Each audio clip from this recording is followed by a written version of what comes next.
Vous avez une position que certains jugent aussi excessive. Vous voulez supprimer le CNC, le Centre Non, national du cinéma, non, qui est au cœur du financement non. du cinéma français.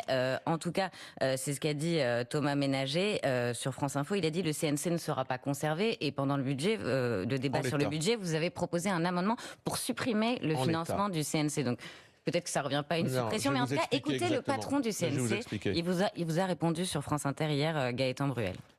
2 Français sur 3 sont allés au cinéma l'an passé, c'est 45 millions. Pour 40% des billets qu'ils ont achetés, ils l'ont fait pour des films français. On nous reproche de faire des navets qui n'intéressent personne, mais en disant cela, on passe justement à côté que la France est l'un des champions mondiaux du cinéma. On est le 23e pays en population, mais le 3e box-office au monde. Être un pays qui réussit, qui exporte, ça nous intéresse pas. Supprimer le CNC, pour le dire simplement, ce serait payer beaucoup plus pour obtenir beaucoup moins.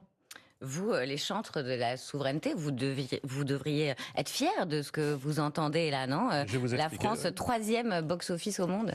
J'ai rencontré le président du CNC, donc je sais très bien quel a été le niveau de notre échange. Le CNC, quand on nous dit d'abord le CNC c'est de l'argent du cinéma pour le cinéma, les pouvoirs publics n'ont pas à s'en occuper, ça tourne très bien, c'est une taxe affectée, c'est-à-dire que le législateur a décidé de créer une taxe qui rapporte 830 millions d'euros qui permet de financer le cinéma.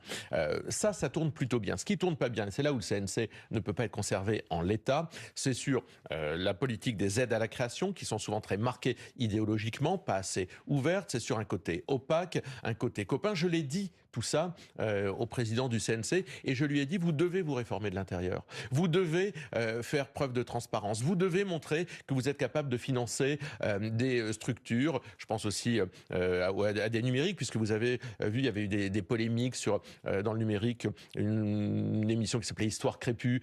Et d'ailleurs, le président du CNC, je l'ai vu, a sorti, je crois, des jurys, ou je sais pas comment on appelle, des gens qui décident des aides à la création, un certain nombre de personnes qui revendiquaient le fait de ne subventionner que des films orientés à gauche. Donc le CNC doit profondément se rénover, doit profondément changer ses pratiques s'il veut être un interlocuteur crédible des pouvoirs publics qui le financent à travers cette taxe affectée.